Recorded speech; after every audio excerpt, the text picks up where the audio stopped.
So this is Younger Futhorc. This is a runic alphabet I came up with for writing modern English.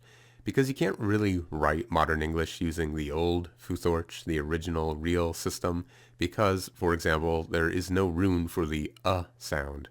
So if you start writing the sound with a rune, you're making up new rules and you're not really following the old rules.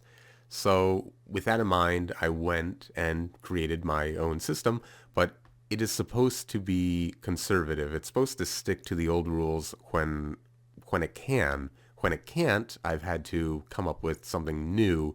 I've had to create a new rule or tweak an old rule, and this is the outcome. Before I go over the runes one by one, there are two, or maybe I'll say three rules I want to go over first. The first rule is that you should write how you speak, not how I speak. But rule two is that you should write how you speak in a stressed manner. So, for example, the word photograph, you shouldn't be writing it out like photograph or photograph. You should be writing it out like photograph, probably, because if you think about it, like ask yourself, what seems more right to you, saying photograph or saying photograph? Does it seem more right to say it with the O vowel, photo, or phota? You probably deep down feel like photograph is a more proper, more correct, more stressed way of saying the word, and so you should write it out like that. So rule one is yes, write how you speak, but rule two is write how you speak when you're trying to speak very properly. And then rule three ties into that. So these vowels here, this is kind of like an sound, this is kind of like an sound, but they show up when a different vowel is being kind of slurred or kind of pronounced more lazily than you would if you were trying to speak very, very properly. So yeah, you wouldn't write these sounds out with their own runes. You would instead think of what the sound, quote unquote, should be, and then write it out with that sound, with that rune. And my example here is the word about. You would spell the word about probably, or at least I would. I would spell the word about with an, I'm going to call it an awk rune here. So I'd write out about with awk, standing for the here. But for photo, I would write out the second vowel there with an os rune, because to me, that is the correct way of writing these vowels. Even though they're really the same vowel to me, I feel like they're two different vowels and they should be two different vowels, if that makes sense. I think that makes sense. Okay, so I have this row here, which is also this row here continued, and there's this row here. So these kind of let you know, at least according to me, how much I've fiddled with a rune. So kind of how authentic I'm using the rune, how authentically I'm using it. So the ones that are approximately untouched, these would make, I think, sense to even someone back in olden times. If you go back to the year 900 to England and go around and let people know that this is how you pronounce these runes, they would probably be like, yeah, that makes sense. Maybe you're not pronouncing exactly how they do, but they would understand why it makes sense, basically. Now, tweaked means it might be a little different to them. Like, for example, the R rune, we probably pronounce this like ruh, but maybe they pronounce it like rah. And they would probably find it kind of weird when I pronounce this rune like like in the word tar. They might find that pretty weird. So that's what tweaked means. And then a few of these you'll see have just straight up repurposed. That's because I took the rune and I just changed it. It has pretty much nothing to do with its original value. But I've only done that with two runes, and these are runes which we didn't have a use for in modern English anyways, or at least not with their original pronunciations. So they were tempting runes to repurpose, and people used to do this with runes back in the olden day too. So it is kind of a traditional thing to take a rune which no longer has a use and to give it a use in your current type of speech. Okay, now I'm going to go over the runes. So this one can make fa or va.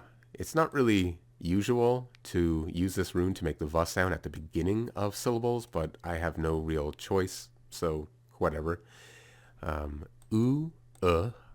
Now today we get by representing both of these sounds with the same spelling sometimes.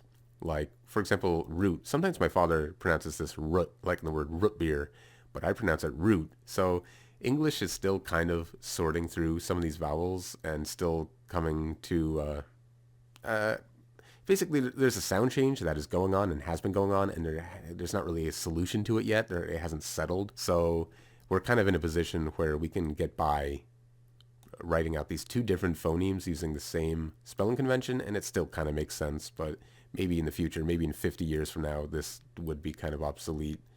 But moving on, the, o. Now I wrote tweaked here. That's because this rune could make short and long. It could stand for a short O sound and a long O sound, but I'm only using it for like this modern O type sound. So I have kind of tweaked it, even though it's probably roughly how they pronounced it back then. Although they may pronounce it more like O rather than O. And they probably didn't pronounce it like the kind of English like O type sound. Okay, moving on. This can be R or it can be R if you roll your R. It can be after vowels, like in the word tar.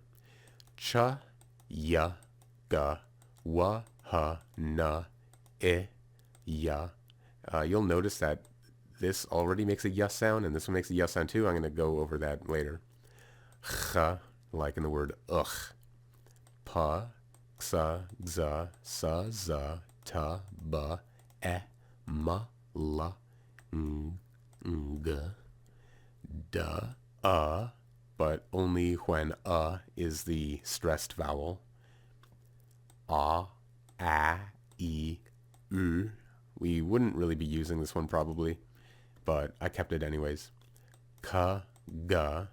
Now this one makes a g sound, even though this one already makes a g sound, but I'm going to go over that too. Oi, ja, ja, hua, ear, as opposed to ear. So there's a difference between the word seer and seer.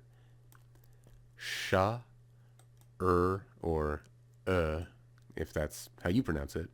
A, I, aw. I don't have this sound in my dialect of English, but if you do, this is how I propose you spell it out. Ow. Now, if you pronounce this more like ow, then you might want to write it with an ech rune followed by an ur rune. So you might want to write it out like this, but this is how I'm going to write it out. Ow. Ang, or ang. Now these here are kind of part of the same thing. Like if you look over here with rule 5, I've created this way of telling apart certain pairs. Like for example, the word pair and the word pair. They're very similar words. The words saying and saying are very similar in pronunciation. So this is how I've settled on how I'm going to deal with that, is words like pair and saying are going to be written as though they're par and sang, whether or not you pronounce them like that. And this will open up the ability to write out words like pair like this and saying like this. Now there are other ways I could have handled this. Like for example, the word pair, I suppose I could have written it like pay, but I didn't want to do that. Alright, so this rune, and this rune. So in Old English, they did this weird thing where it's like they already had a rune for ya, but this rune sometimes made a ya sound, but it also sometimes made a gus sound. So some people started writing this so that they could write the gus sound unambiguously, so that you wouldn't see this and then think it might be a ya sound. So you would write it like this to make sure it's a gus sound, kind of like they would add these little flaps to the rune. But it's kind of weird because there was already this rune here, so what they could have just done is started writing ya with this rune all the time and then made this the universal gus sound, but some people started using this and blah, blah, blah. But they never really settled on one consistent system. As far as I can tell, there was never a time when all of England used the same arrangement with these 3 runes. So I decided to not settle on a single arrangement for my system. Instead, I allow you to use these runes how you want. So if you want to use this rune for the yes sound, you can. But if you want to use this rune for the yes sound, you can. And if you want to use this one for the gus sound, you can. Okay, so with all those rules in mind, I'm going to just start writing something. So let's see here. I'm gonna tell a story about a dog that barked too much. Okay, so I'm going to write there, and this stands for there because of the system I already mentioned, because if I were to write this, then that would imply there. But I mean, there's not really such thing as a there, because they, as far as I know, isn't a verb, so there's no such thing as someone who theys. But even so, I'm not going to write it out like that. I'm going to write it out like this. So there once. Now I'm going to write it out. Oops, once. There we go. I'm writing it out like this rather than this, even though there kind of is a T sound there, a T sound. It's kind of like once, kind of like how the word prince. Prince. If I were to say the word prince, you're not necessarily going to know if I'm talking about like a son of a king, prince, or if I'm talking about multiple things which have been printed out, because really the two words are pronounced the same way, prince. There's a T there in both of the words, but up here I've decided I'm not going to spell those kind of emergent consonants that aren't really quote-unquote supposed to be there. But keep in mind that this though applies to the word empty. The word I wouldn't write the P there, even though we write the P kind of isn't really supposed to be there. If you look etymologically at the word, it didn't originally have a P written there. It's just people started pronouncing it that way. So I would actually get rid of the P there. So empty. But, okay, moving on. There once was now I'm breaking my own rule here kind of, because I said to spell things out stressed, but I don't want to write the word a like this. I want to write out like so I'm just going to break my own rule and write it like this. There once was a dog.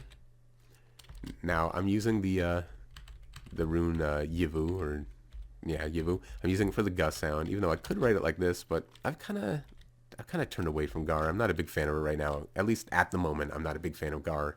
So I'm going to write it out like this. Even though in Old English, if someone saw this, they could potentially read this out like die. They might decide that this is making a y sound.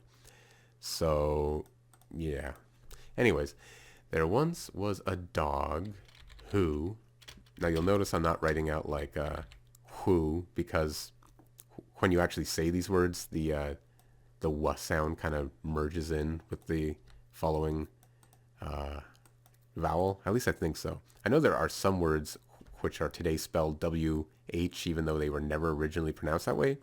I don't know if this is one of those words, but I don't think it is.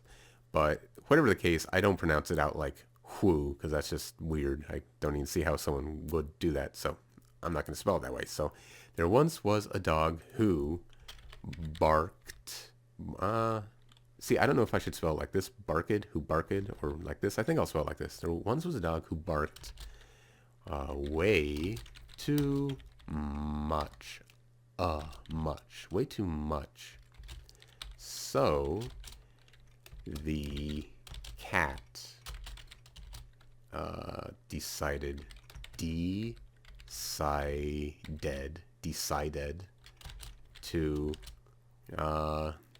set a trap. Now, I'm not writing trap because I think the most correct way of writing this is trap, even though I don't pronounce it that way. I pronounce it trap, but I'm going to spell it the way that feels right to me. Set up a trap for... I'm going to write for the dog rather than for the dog, even though I would actually say, you know, the cat set up a trap for the dog. But I'm going to spell out like for. For the dog, but it failed. I'm gonna write it with the vowel there, because I think it's sometimes weird to me to, I don't know, something like that. Failed? I don't know. That just doesn't strike me the right way. But if you think this is a perfectly fine spelling, then go ahead and spell it like that. But I'm not going to do it, at least not right now. But it failed to trigger. Now, an Old English person might read this out like trigger. But for us, it's a trigger. And if you were to, you know, try to be unambiguous, go back in time and try to be unambiguous, you would probably want to write it like this so that they know that this is making a g sound. But I'm not going to be doing that. Okay. But it failed to trigger, so the dog... I'm going to write hound this time. So the hound got away with being loud. There we go.